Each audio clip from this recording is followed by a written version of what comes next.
Felespa. Y le no me atengo a la señorita. No. Felespa, y resulta que le expliqué, sabe que la ministra me dijo tal cosa y entonces, y que yo, no se preocupe. Tenemos la solución para usted. Mira qué suerte, mi amigo tenía razón. Y me dieron la solución. Esta fue la solución que me dieron. La frase. Volvamos a la motivación de por qué somos docentes. Volvamos a aquel día en cuando teníamos 18 años y elegimos la docencia. ¿Se acuerdan de aquel día? Que podían haber sido médicos, ingenieros, bodegueros, no sé, reina de la vendimia, a lo mejor. Pero dijeron, no, mucho exposición con lo de ser reina de la vendimia, entonces me voy a dedicar a la docencia.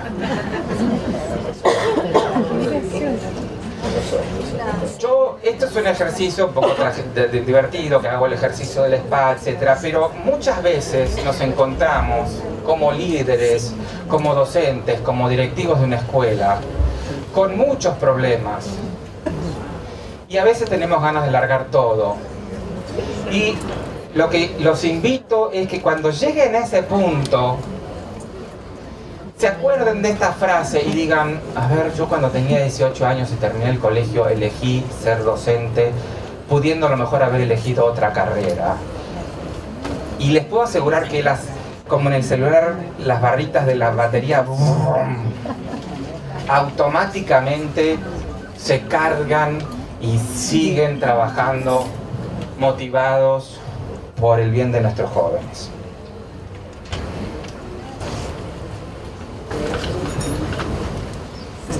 Cuando a veces me invitan a dar este seminario en otro ámbito que tenemos más tiempo, los invito a lo mejor a veces a hacer división de grupos, los hago jugar, los hago volver al jardín de infantes, los hago crear, los hago divertirse. Otro día a lo mejor me vuelven a invitar un vinito. Pero una vuelta, esto lo cuento en este caso, una vuelta en un taller que hice de estos, un grupo de docentes. Por supuesto, los docentes al principio, ustedes son unos ídolos. En otros casos, están dormidos, que no, ustedes por lo menos reaccionan, están muy bien. Pero cuando se ponen a jugar y se ponen a crear, se dan cuenta que empiezan a volver al jardín de infantes ellos también, y empiezan a divertirse y se empiezan a descontracturar y empiezan a darse cuenta que es un modelo interesante para replicar en sus escuelas. Un grupo de estos docentes me hizo... entonces uno de los ejercicios que hago es, digo, bueno, a ver, se ponen en grupos y empiezan a...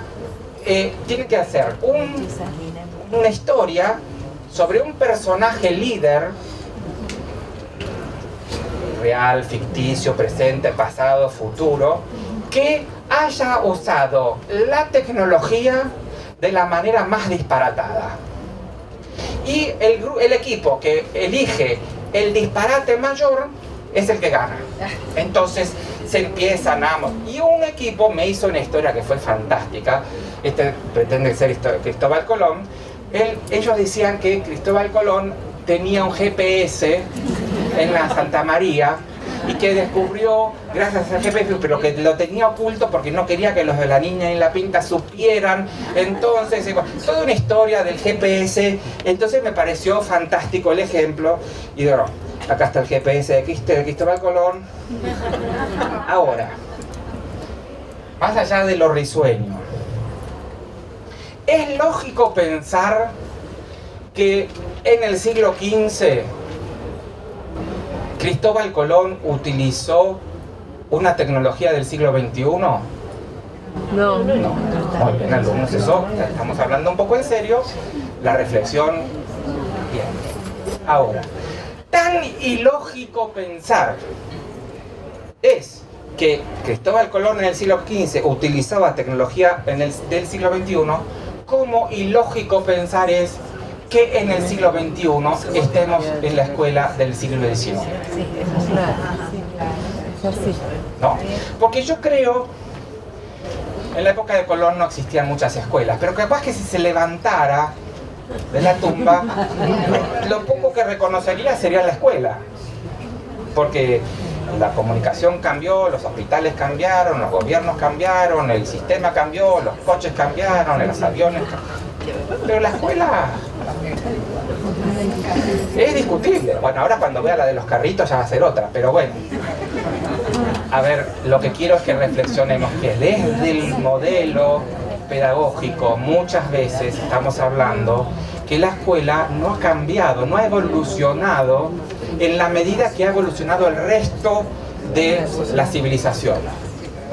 ¿Estamos? Bien. Esta frase a mí me gusta porque es interesante para pensar qué diferencia entre el siglo XX y el siglo XXI. Y esta es una frase de Toffler que dice: los no ilustrados en el siglo XXI no serán quienes no puedan leer y escribir, sino los que no sepan aprender, desaprender y volver a aprender. De eso se trata lo que yo los invito a ustedes con el famoso carrito. Ustedes aprendieron una manera de enseñar.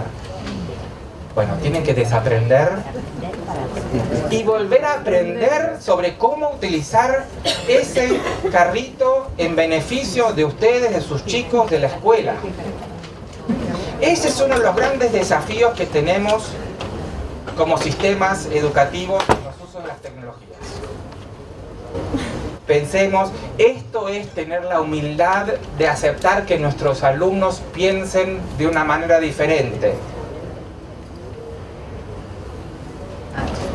Es una reflexión que me gusta mencionarla porque es importante. Bien, hemos hablado de el rol del líder y su rol de guiar, motivar, promover y todos los sinónimos que se les ocurran sobre el tema. Bien, el rol del líder. El rol del líder tiene que ser un rol, y a mí me gusta la imagen de las cuerdas de la guitarra. Tiene que ser firme, pero también flexible. Cuando ustedes tengan que tomar una decisión difícil en la escuela, piensen en la imagen de las cuerdas de la guitarra. Que si no tienen esa firmeza, esa flexibilidad, no suena bien.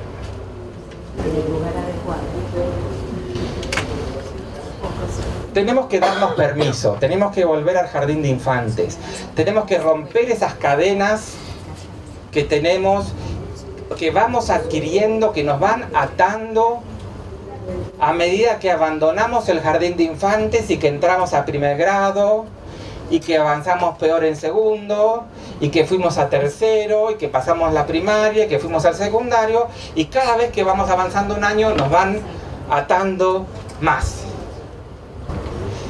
Bueno, amigos, el desafío es empezar a desatarnos nosotros primero para que nuestros alumnos terminen con mejores oportunidades. Esta imagen de las cadenas me gusta.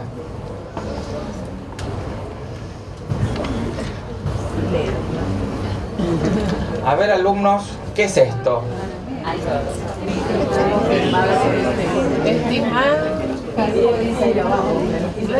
Pintura en espejo.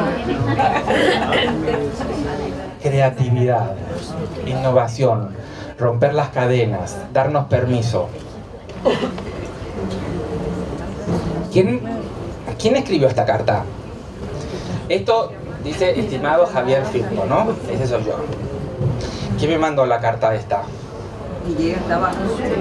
¿Quién? Un zurdo. No. ¿Qué dice la carta? A ver. ¿Está al revés? ¿Está al revés? No. Es original así, ¿eh? El que me la mandó escribía así. ¿Quién escribía así? Alumnos, alumnas, a ver, historia.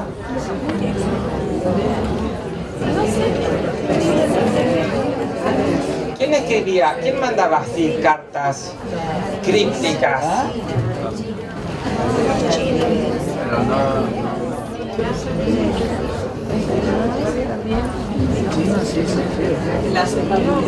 Un personaje histórico muy conocido.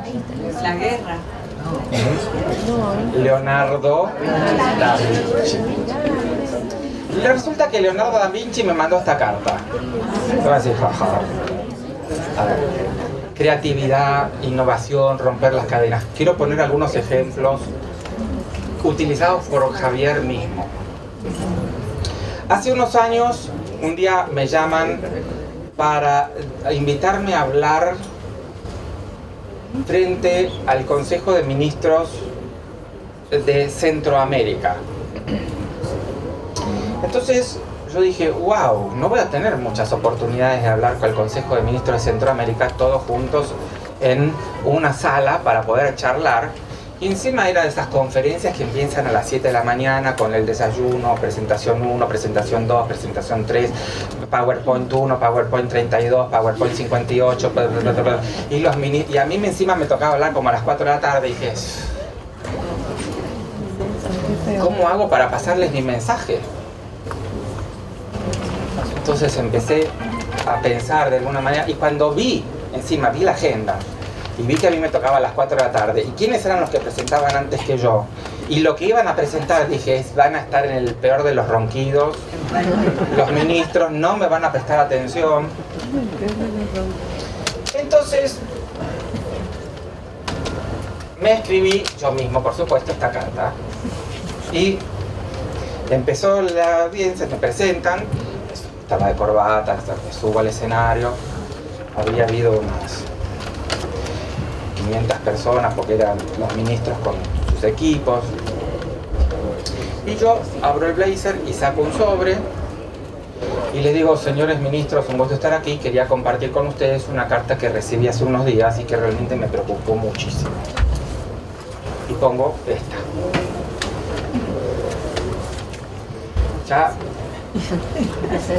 Ya se me han despertado. Y alguno del fondo me dice, está al revés. Entonces le digo, no estaba al revés, estaba mismo así. Entonces yo empecé a leer la carta, que por supuesto la había escrito yo, y la carta decía, estimado Javier, yo sé lo difícil que es convencer a los ministros de educación que inviertan en tecnologías y la mejora la calidad y la capacitación docente, etcétera, etcétera. ¿Por qué no abandonar la idea? Porque encima son carísimos, todo negativo, todo mal, todo... Entonces dice, bueno, si querés le mando una copia de esta carta a los ministros, a Bill Gates, etcétera, etcétera, para que te ayuden, etcétera. Salvo que tengas un muy buen plan, olvídate de la idea. Desde lo eterno, permanente, de la carta. Señores ministros, este es mi plan. Y empecé a hablar de lo que quería hablar. No se me movía hasta los pelados no se les movía.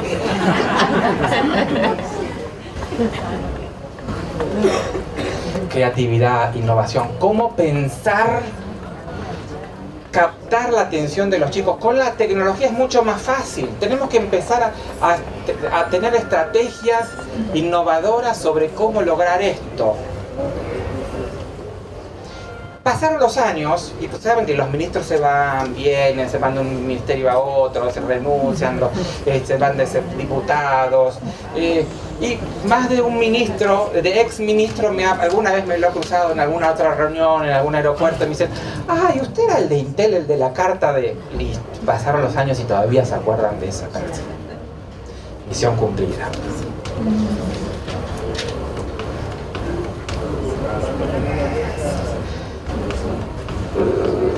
Una cosa que ustedes ¿saben cuál es mi profesión? No sé si dijimos cuál era mi profesión, ¿no?